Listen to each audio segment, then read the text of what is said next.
Hello दोस्तों, मार्गदर्शन के YouTube चैनल पर आप सभी का स्वागत है। तो दोस्तों हम लोग जो है प्रागैतिहासिक काल के अंतर्गत पाषाण काल को पढ़ रहे थे और पाषाण काल को 3 वर्गों में विभाजित किया गया था, जिसमें से पहला था पुरापाषाण काल, दूसरा था मध्य पाषाण काल और तीसरा था नवपाषाण काल। पुरापाषाण काल चूँकि बहुत बड़ी अवधि है इसमें, इसीलिए इसको अध्ययन की सुविधा की दृष्टि से 3 भागों में वर्गीकृत किया गया था, जो था निम्न पुरापाषाण काल, मध्य पुरापाषाण काल और उच्च पुरापाषाण काल। दोस्तों हम लोगों ने निम्न पुरापाषाण काल को पढ़ लिया था। आज हम लोग मध्य पुरापाषाण काल को पढ़ेंगे और देखेंगे कि मध्य पुरापाषाण काल की क्या सब विशेषताएं हैं। सबसे पहली बात तो इतिहास में काल निर्धारण आवश्यक होता है कि जिस समय की हम लोग बात कर रहे हैं, जिस विशेषता की बात कर रहे हैं, वो किस काल अवधि के अंतर्गत आता है। तो दोस्तों मध्य पुरापाषाण काल की जो शुरुआत होती है वो 50,000 BC से लेकर के 40,000 BC तक के बीच होती है। दोस्तों इस अवधि को आप ध्यान में रखेंगे, 50,000 BC से लेकर के 40,000 BC तक।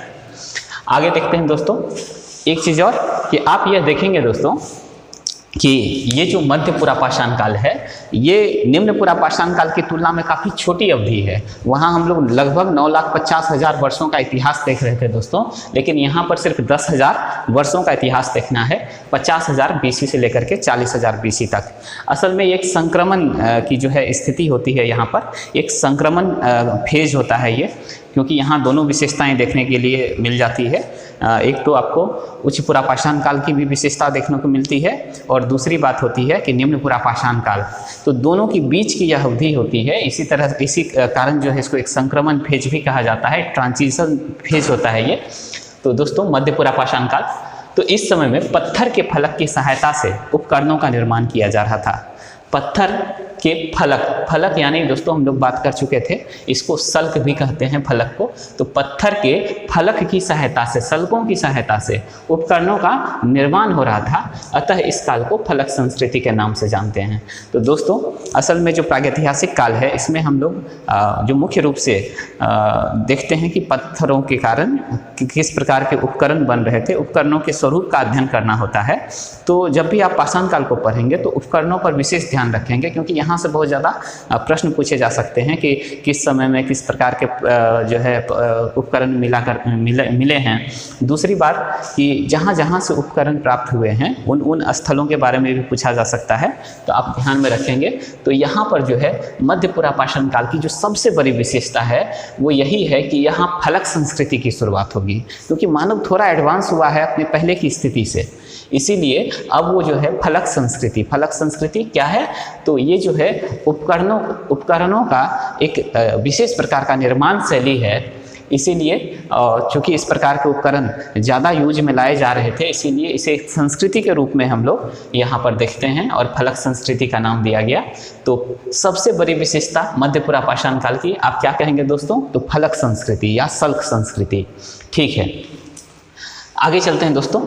तो प्रचलित उपकरण इसमें कौन कौन से थे? एक तो स्क्रैपर थे जिसको खुरचनी कहते हैं, बेधक या बेधनिया। ठीक है, ये 2 प्रकार के उपकरण जो है फलक संस्कृति के अंतर्गत मुख्य रूप से बनाए जाते थे। दोस्तों फलक संस्कृति के बारे में आपको पहले भी बताया गया था कि फलक या सल्क जो है वो एक तरह से समझिए कि दोस्तों छिलके के अंदर जिस तरह केला होता है, उसी तरह से आप समझिए कि फलक संस्कृति में क्वार्ट्जाइट पत्थरों के बीच में जो है सेट किया जाता था जेस्पर या चर्ट, और इस तरह से एक नवीन उपकरण शैली का निर्माण हुआ था, जिसे बहुधा प्रयोग में लाए जा रहे थे। इसीलिए एक संस्कृति का रूप यह धारण कर लिया और फलक संस्कृति के नाम से हम लोग जानते हैं। ठीक है दोस्तों, तो प्रचलित उपकरण आप देखेंगे स्क्रैपर, बेधक और बेधनिया। क्षेत्र देखेंगे कि किन किन क्षेत्रों से ये प्राप्त हुए हैं। तो दोस्तों ये जो आपको मध्य पुरापाषाण काल से संबंधित जो क्षेत्र हैं और जहाँ फलक संस्कृति मुख्य रूप से पाई गई है वो इन क्षेत्रों को छोड़ करके पाई गई है। तो कहाँ कहाँ नहीं मिले हैं वो देख लीजिए। गंगा घाटी में नहीं मिले हैं, यानी गंगा घाटी में मध्य पुरापाषाण कालीन स्थल नहीं है, ना असम में मिला है, ना सिक्किम में और ना केरल में। यानी कि गंगा घाटी, असम, सिक्किम और केरल को छोड़कर संपूर्ण भारत में इस संस्कृति के उपकरण प्राप्त हुए हैं। संपूर्ण भारत में किनको किनको छोड़ करके, तो गंगा घाटी, असम, सिक्किम और केरल को छोड़कर। संपूर्ण भारत में इस संस्कृति के उपकरण प्राप्त हुए हैं। तो दोस्तों ये हमारा मध्य पाषाण काल था, जिसकी सबसे बड़ी विशेषता जो है आपको फलक संस्कृति है। और इसमें जो महत्वपूर्ण उपकरण थे स्क्रैपर और बेधक थे। और जो क्षेत्र हैं ये गंगा घाटी, असम, सिक्किम और केरल के क्षेत्र को छोड़कर लगभग संपूर्ण भारतीय क्षेत्र में या भारत में जो है इस संस्कृति के उपकरण प्राप्त हुए हैं। आगे चलते हैं दोस्तों। अगला है उच्च पुरापाषाण काल। उच्च पुरापाषाण काल, तो उच्च पुरापाषाण काल को हम लोग देख लेते हैं। तो ये लगभग 40,000 BC से लेकर के 10,000 BC तक, लगभग 40,000 BC से लेकर के 10,000 BC तक के काल को हम लोग उच्च पुरापाषाण काल कहते हैं। इसी काल में सर्वप्रथम होमो सेपियंस, जिसे ज्ञानी मानव कहते हैं, का उदय हुआ था। तो होमो सेपियंस का उदय कहाँ हो रहा है दोस्तों, इस बात को ध्यान में रखेंगे। तो होमो सेपियंस का उदय उच्च पुरापाषाण काल में हुआ है, इसको आप ध्यान में रखेंगे। ये क्वेश्चन बड़ा इंपॉर्टेंट हो जाता है। सर्वप्रथम होमो सेपियंस का उदय उच्च पुरापाषाण काल में। ऐसे तो कहने के लिए हम लोग कह सकते हैं कि पुरापाषाण काल में ही होमो सेपियंस का उदय हुआ, लेकिन अगर आपसे ये पूछ लिया जाए, थोड़ा सा विशेष रूप से पूछा जाए कि आप बताइए पुरापाषाण काल में वो कौन सा काल है जिसके अंतर्गत होमो सेपियंस का उदय हुआ था, तो आप कहेंगे कि वो जो है उच्च पुरापाषाण काल था। ठीक है। प्रमुख उपकरण देखिए दोस्तों, जो कि होमो सेपियंस आ गया है, ज्ञानी मानव आ गया है, इसकी जो बौद्धिक क्षमता है वो काफ़ी ज़्यादा है और इसीलिए ये जो है खास प्रकार के कुछ उपकरण बनाएंगे, जिसमें प्रमुख है तक्षणी। तक्षणी ये विशिष्ट उपकरण है, तक्षणी। उसके बाद चाकू। तो पहली बार आप चाकू देख रहे हैं, इससे पहले तो आप चाकू देखे नहीं। तो पहली बार जो चाकू प्रयोग में लाया जा रहा है, हालांकि वो पत्थर के होते थे, धातु के नहीं थे, लेकिन पहली बार चाकू जो है वो जो यूज किया गया वो होमो सेपियंस इन्होंने यूज किया। और किस काल में, उच्च पुरापाषाण काल में, ध्यान रखेंगे। उसके बाद स्क्रैपर जो खुरचनी है वो पहले से ही चला आ रहा है, तो उसको बेधक और बेधनिया जो भेदने के लिए काम में आता था वो भी। ठीक है। तो अब देखते हैं दोस्तों कि जो उच्च पुरापाषाण कालीन स्थल है वो कहाँ कहाँ है। ठीक है। और वहाँ से क्या मिला है हमें। तो इलाहाबाद जिले में जिसका नाम आज प्रयागराज हो गया है, तो इलाहाबाद जिले में बेलन घाटी में स्थित लोहंदा ध्यान में रखेंगे। ऐसे बेलन घाटी ये काफ़ी महत्वपूर्ण है, बेलन घाटी को आप हमेशा ध्यान में रखेंगे। तो बेलन घाटी में स्थित लोहंदा से हड्डी की बनी नारी मूर्ति मिली है। तो दोस्तों आप देख रहे हैं ज्ञानी मानव के उदय होने के साथ ही वो जो मूर्तियां बना रहा है, जो आप कह सकते हैं जो कला के विकसित होने का प्रमाण है, ये मानव जो है वो कला से परिचित हो चुका है। अब वो जो है कलाकृतियों का निर्माण कर रहा है। तो उसमें जो मूर्ति देख रहे हैं आप, वो जो है तो हड्डी की बनी नारी मूर्ति मिली है। तो आप एक चीज़ जानते हैं दोस्तों, व्यक्ति सबसे पहले उन्हीं कलाओं को आश्रय देता है, उन्हीं कलाकृतियों को बनाता है जिसमें कलाकार की विशेष अभिरुचि होती है। और नारी के प्रति आकर्षण का भाव ये बहुत पहले से चला आ रहा है, इसीलिए कोई होगा जो आकर्षित होकर के हड्डियों से नारी की मूर्ति बनाया। तो ये हमें मिला है कहाँ से, बेलन घाटी से, लोहंदा से। एकदम ध्यान में रखेंगे, ये सब क्वेश्चन बहुत आता है बीपीएससी से लेकर के यूपीएससी तक में, आपको विशेष रूप से ध्यान रखना है। आगे चलिए दोस्तों। तो पहली बार गुफाओं का प्रयोग करना प्रारंभ किया। तो पहली बार आप देख रहे हैं गुफाओं का प्रयोग किया जा रहा है। और वो किस प्रकार के गुफा होंगे, तो पत्थर के गुफा होंगे, निश्चित रूप से, स्वाभाविक रूप से पत्थरों के गुफा होंगे। तो पहली बार गुफाओं का प्रयोग ये करना प्रारंभ किया। क्यों करना प्रारंभ किया, क्योंकि होमो सेपियंस से ज्ञानी मानव है, इनको पता है घर में रहना है, तो गुफाओं का अपने घर का निर्माण इन्होंने किया। और दोस्तों वो इसके जो साक्ष्य मिले हैं, कैसे हम कह सकते हैं कि इन्होंने जो है गुफाओं का प्रयोग करना प्रारंभ कर दिया था। तो ये चीज़ पता चला है भीमबेटका कहाँ है, मध्य प्रदेश में। आप भोपाल से 40 किलोमीटर दूर है भीमबेटका, और वहाँ से जो है गुफाओं का प्रयोग करना मानव प्रारंभ कर दिया, इस बात के साक्ष्य मिले हैं।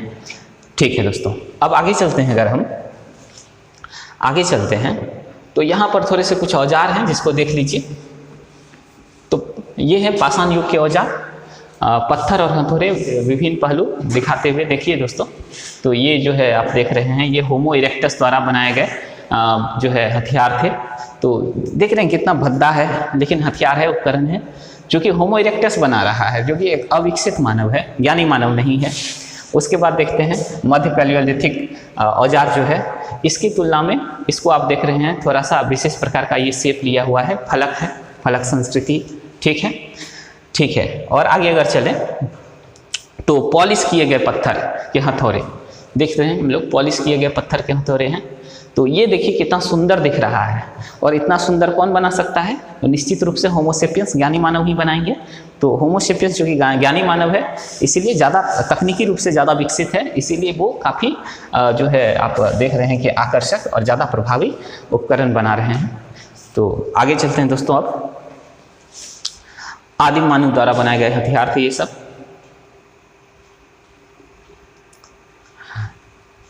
दोस्तों थोड़ा सा मैप हम लोग देख लेते हैं। ये पूरा पाषाण युग के प्रमुख स्थल है। पूरा पाषाण काल नहीं, पूरा पाषाण। तो पूरा पाषाण युग के प्रमुख स्थल हैं।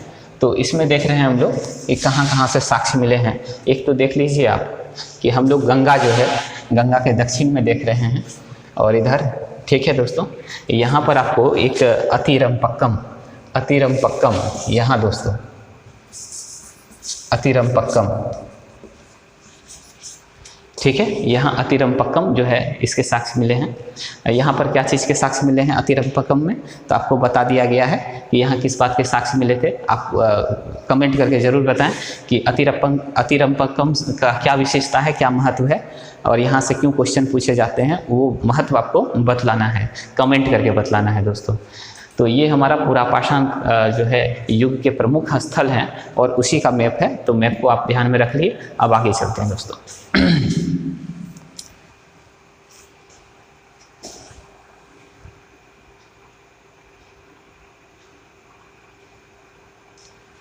तो एक चीज़ हम लोग देखेंगे कि एक चीज़ आप ध्यान में रखिए थोड़ा सा और, चूँकि हम लोग नवपाषाण काल को ये उच्च पुरा पाषाण काल को देख रहे थे, तो अंत में थोड़ा सा और देख लेते हैं कि इसी काल में मानव सर्वप्रथम चित्रकारी करना प्रारंभ किया।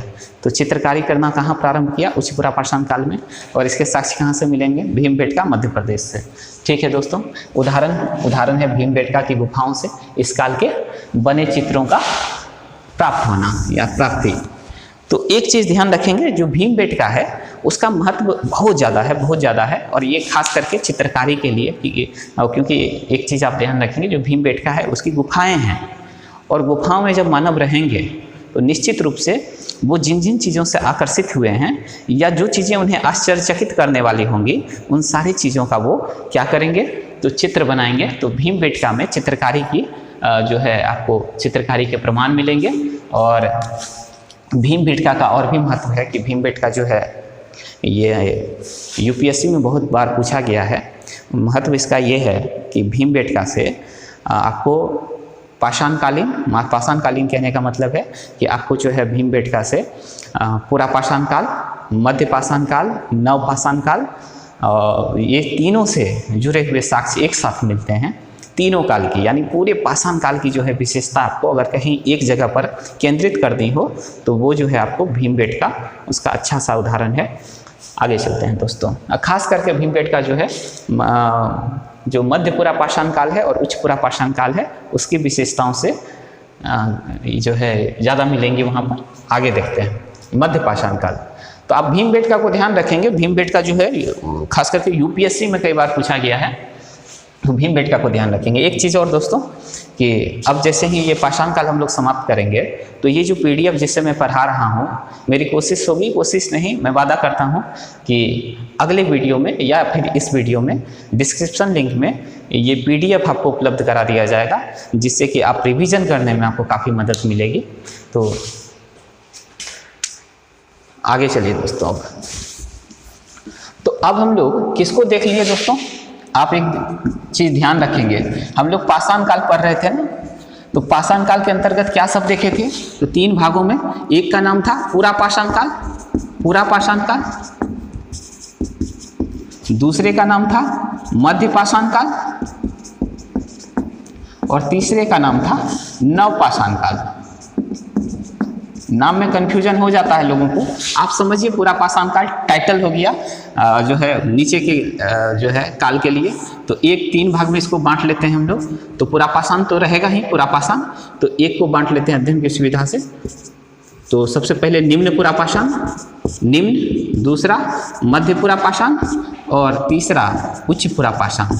हम लोगों ने निम्न पुरा पाषाण काल को भी देख लिया है, मध्य पुरा पाषाण काल को भी देख लिया है और उच्च पुरा पाषाण काल को भी देख लिया है। यानी कि हम लोगों का जो ये टॉपिक था पुरा पाषाण काल, ये हम लोगों ने समाप्त कर दिया। तो अब हम लोगों को क्या पढ़ना है, मध्य पाषाण काल, और उसके बाद क्या पढ़ना है, नव पाषाण काल। ये दोनों पढ़ने के बाद पाषाण काल पूरी तरह से समाप्त हो जाएगा। फिर इससे देखेंगे कि कौन कौन से प्रश्न यहाँ से पूछे जाते हैं। तो अब मध्य पाषाण काल देखना है हम लोगों को। तो सबसे पहले तो काल अवधि 10,000 BC से लेकर के 7,000 BC तक।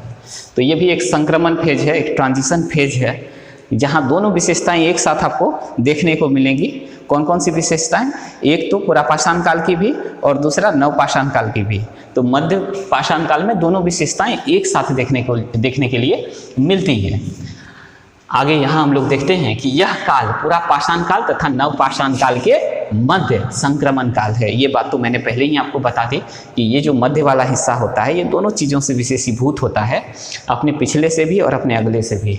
तो ये दोनों के बीच का काल है, इसीलिए दोनों विशेषताएं आपको कमोबेश यहाँ देखने को एक साथ मिलेंगी। जलवायु इस समय और भी गर्म हो गई। जलवायु गर्म होने से बर्फ की जगह अब बर्फ से पानी आया, पानी से फिर पानी के हट जाने से फिर घास आया। तो घास के भरे मैदान जो है, घास भरे मैदान वो उगने प्रारंभ हो गए। तो अब इससे क्या होगा, तो अगर घास जो है वो ज़्यादा उगेंगे तो निश्चित रूप से पशुपालन का महत्व बढ़ जाएगा।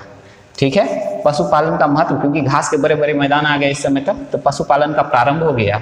और पशुपालन का प्रारंभ होने से आप देखेंगे पहली बार मानव पशुओं को साथ रखना शुरू किया।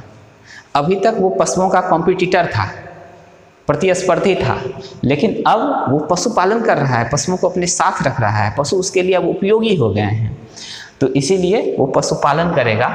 तो ये बड़ा ही महत्वपूर्ण बात है कि पहली बार मानव ने कब पशुपालन प्रारंभ किया था। तो ये कब किया दोस्तों, तो मध्य पाषाण काल में। तो एक महत्वपूर्ण जो है यहाँ से क्वेश्चन तो बनता है। ठीक है, पशुपालन का प्रारंभ कब से होना शुरू हुआ, तो मध्य पाषाण काल में आप कहेंगे, मध्य पाषाण काल में कहेंगे। तो और अब अगर हम कहें कि इस समय में जो है कि पशुओं का पशुपालन यानी पशुपालन प्रारंभ हो गया था, तो पशुपालन प्रारंभ हो गया था, इस बात के लिए तो साक्ष्य जरूरी है। तो साक्ष्य कहीं ना कहीं से तो मिले होंगे। तो प्रारंभिक साक्ष्य जो पशुपालन के मिले हैं वो ये देखिए, तो आदमगढ़, ये आदमगढ़ भी मध्य प्रदेश में है। आदमगढ़ मध्य प्रदेश में है, आदमगढ़ से मिले हैं पशुपालन के प्रारंभिक साक्ष्य। और बागौर राजस्थान में है, बागौर राजस्थान में है। तो इन दो जगहों से पशुपालन के प्राचीनतम साक्ष्य मिले हैं। और इसीलिए ये क्वेश्चन बहुत ही ज़्यादा इम्पॉर्टेंट है, क्योंकि पहली बार मानव पशु के साथ आया है, यानी पशुपालन करना प्रारंभ कर दिया है। पशु को उसने अपने के लिए उपयोगी जो है संसाधन के रूप में उपयोग में ले आया है। तो पशुपालन का प्रारंभ अपने आप में एक बहुत बड़ी क्रांति है। और इसीलिए आप देखेंगे यूपीएससी बीपीएससी बार बार इस तरह के क्वेश्चन पूछी है, आदमगढ़ हो या फिर बागौर हो, यहाँ से क्वेश्चन आए हैं। आप इन क्वेश्चंस को ध्यान में रखेंगे, ये क्वेश्चन फिर पूछे जा सकते हैं, रिपीट किए जा सकते हैं, इसीलिए अच्छा होगा कि आप ध्यान में रखें। ठीक है दोस्तों। अच्छा, एक चीज़ और कि पशुपालन का जो प्राचीनतम साक्ष्य मिले हैं वो 5000 BC के मिले हैं, 5000 BC के मिले हैं। आगे चलते हैं दोस्तों। मध्य पाषाणकालीन सबसे प्राचीन ज्ञात स्थल जो है, मतलब सबसे प्राचीन ज्ञात स्थल है, किससे जुड़ा हुआ, तो मध्य पाषाण काल से जुड़ा हुआ। वो कौन सा है दोस्तों, तो सराय नहार राय, ये उत्तर प्रदेश में है सराय नहार राय। और दूसरा जगह है मधदा। ठीक है, तो ये दो जगह आप ध्यान रखेंगे कि मध्य पाषाणकालीन जो प्राचीनतम स्थल है वो दो, सराय नहार और मदहा। और ये जो है मधदा, ये कहाँ पड़ता है, तो ये प्रतापगढ़ उत्तर प्रदेश में पड़ता है। मधदा जगह का नाम है, प्रतापगढ़ जिले का नाम है और राज्य का नाम है उत्तर प्रदेश। और इस मधदा से क्वेश्चन आए हैं, प्रतापगढ़ से क्वेश्चन पूछे जा चुके हैं, सराय नहार राय से भी क्वेश्चन पूछे जा चुके हैं। तो अगर आपसे पूछ लिया जाए कि सराय नहार राय और मधदा जो है किस काल से संबंधित स्थल हैं, तो आप निश्चित रूप से कहेंगे मध्य पाषाणकालीन स्थल हैं। ठीक है दोस्तों, ये क्वेश्चन आप ध्यान में रखेंगे, ये क्वेश्चन आप ध्यान में रखेंगे। ये ऐसे क्वेश्चन पे मैं बात कर रहा हूँ, ऐसे क्वेश्चन के बारे में बता रहा हूँ जो निश्चित रूप से यूपीएससी और बीपीएससी में बार बार पूछे जाते हैं। आगे चलिए दोस्तों। तो ये हमारा था मध्य पाषाण काल। और मध्य पाषाण काल के बाद अब हम लोग आगे मूव करेंगे नव पाषाण काल।